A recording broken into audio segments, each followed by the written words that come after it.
రామారావు గారు కోపం వచ్చేదండి ఎప్పుడన్నా? కోపం అంటూ ఏం లేదు. అసలు ఎప్పుడు కోపం వచ్చే పరిస్థితి ఉంది ఆయనకి? అదే ఏమీ లేదు. సందర్భాలు కూడా లేవు. అసలు అటువంటి పరిస్థితులే లేవు ఆయనకి. కానీ హరికృష్ణ గారిని ఎందుకని అక్కడ పంపించారు నిమ్మకూరులో ఉండమని చెప్పి? తాతగారు కావాలన్నారు. ఒక మనవడు నా దగ్గర కావాలంటే పంపించారు. అది ఓకే, అక్కడే పెరిగాడు లక్ష్మి గారి దగ్గర. మొదటి నుంచి కూడా అక్కడే. ఇక మీరు పొద్దున్న 6 గంటలకు వచ్చేవాళ్ళు, అక్కడి నుంచి మీ డ్యూటీ ఏముండేది? అన్నీ చూసుకోవటానండి.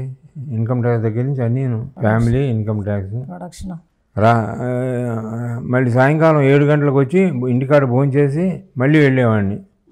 నెక్స్ట్ డే మార్నింగ్ ప్రోగ్రామ్ ఏంటని. అందుకనే మా పిల్లలకి రాత్రి పడుకునేటప్పుడు కూడా కనపడేవాడిని కాదు. మీ పిల్లలకి కనపడేవాళ్ళు కాదు? అది మా అగ్గారి పిల్లకి మాత్రం బాగా వాళ్ళు పడుకునేటప్పుడు కనపడేవాడిని అక్కడ. అది మళ్ళీ రాత్రి 8:30కి వెళ్తే ఆయన 9:30కి వచ్చేవారు. త్రివిక్రమ గారు, నేను, ఆయన ముగ్గురు కూర్చుని నెక్స్ట్ డే ప్లాన్ ఏంటి అంతా చూసుకునేవారు. ప్రొడక్షన్ కానీ ఇంకోటి కానీ. ఫైనాన్షియల్ మ్యాటర్ అంతా ఎవరు చూసేవాళ్ళు అండి? అన్నీ ఆయనే. డైరీ దగ్గర నుంచి, మనీ మ్యాటర్ దగ్గర నుంచి అన్నీ ఆయనే చూసుకున్నారు. రామారావు గారు ఎన్టీఆర్ ఎస్టేట్ అంత పెద్ద ఎస్టేట్ కడితే ఎప్పుడు ఎన్ని వందల రూపాయలు పంపించామనేది కూడా రాసి ఉంది ఆయన దగ్గర. డైరీలో రాసుకుంటారు ఎక్కువ. పొద్దున్నే లేచి చేసే పని అది. మేకప్ అవగానే వచ్చి కూర్చొని చేసే పని అది ఆయన. ఒక పిఏ అని కానీ, డేట్స్ చూడమని కానీ, డేట్ బుక్ ఉండేది, యువతల క్యాష్ బుక్ ఉండేది, అంతే. రెండు ఆయనే చూసుకునేవారు. త్రివిక్రమ గారు కూడా చెప్పేవారు కాదు, ఆయన కూడా రాయమనేవారు కాదు, తనే చేసుకునేవారు. ఓకే, తనే చేసేవాళ్ళు అన్నీ. ఇన్ని పనులు చేయడం అంటే సాధ్యం కాదు అసలు ఎవరికైనా.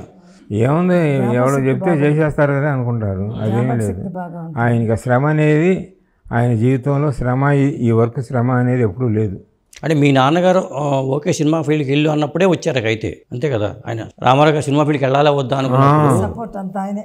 ఆయనే ఎల్వి ప్రసాద్ గారి దగ్గర మాట్లాడాలి వెళ్ళి. రామారావు గారు కుర్రాడు కదా, మాట్లాడటం కష్టం. అంచేత మా తాతగారిని పంపించారు. వ్యవహారత కొంచెం పంపించారు. పంపితే అడయారులో ఉన్నారు అప్పుడు ప్రసాద్ గారు. ఇంటికి వెళ్ళి ఆయన లోపల బ్రేక్ఫాస్ట్ చేస్తున్నారట. వెళ్ళిపోయాడు లోపల. పెద్ద ఆయన కదా, బాబు ఏమనుకోవద్దు పెద్ద ఆయన్ని, మేము బ్రేక్ఫాస్ట్ చేస్తే అయ్యో తాతగారు కూర్చొని అని చెప్పి మా మనవని తీసుకొచ్చామని చెప్పింది. బుద్ధిమంతుని చెప్పం, అందగాడు, సినిమా ఫీల్డ్ పనికి వస్తాడు, ఆయన జాగ్రత్తగా క్యారెక్టర్ చేసుకుంటే చాలా పైకి వస్తాడని చెప్పారు. అంతే అక్కడే వదిలిపెట్టేసి వచ్చారు. అక్కడే తాతగారు వచ్చారు, ఆయన ఇక్కడే ఉన్నారు. అంటే చెప్తే బాగుండదు. తాతగారికి కొంత రప్పించారు మా నాన్నగారు. అల్లుడి గారికి ఇవ్వడం బాగుండదు కదా, మరి అక్కడ ఉండాల్సి వస్తే గౌక్యంగా ఉంటుంది కదా అని చేశారు. వచ్చినప్పుడు ఎక్కడ ఉన్నారండి ఆయన రామారావు గారు? ఇక్కడ అక్కడ న్యూ మోడర్న్ లాడ్జ్ అని ఒకటి ఉంది, వుడ్లాండ్స్ లాడ్జ్లో దిగారు. మన తెలుగు వాళ్ళంతా అక్కడే ఉండేవారు. అక్కడ ఉన్నారు అనమాట. ఎంతకాలం ఉన్నారు అక్కడ లాడ్జ్లో? 2 సంవత్సరాలు. 2 సంవత్సరాలు అక్కడ. తర్వాత రూమ్లో ఉన్నారు. టీవీ రాజు గారు, యోగానంద గారు, తాతిని ప్రకాశ్రావు గారు, రామారావు గారు, వీళ్ళంతా రూమ్మేట్స్ వీళ్ళంతా.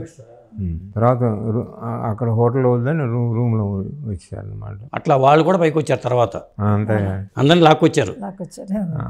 అందరూ ఒకే టైప్ ఆఫ్ మనుషులు. అదే కృషి. వాళ్ళ జీవితం కూడా ఒక సినిమాలాగానే ఉంది, రామారావు గారి లైఫ్ కూడా.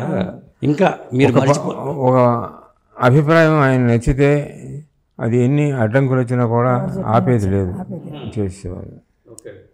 అదే చెప్పాను కదా, దివిసేమర ఫ్యామిలీ రిలీఫ్ నాగేశ్వరరావు మునిగిపోయారు. గవర్నమెంట్ సపోర్ట్ ఇవ్వట్లేదట, ఏమైపోతామని. ఏమీ లేదు బ్రదర్, పదండి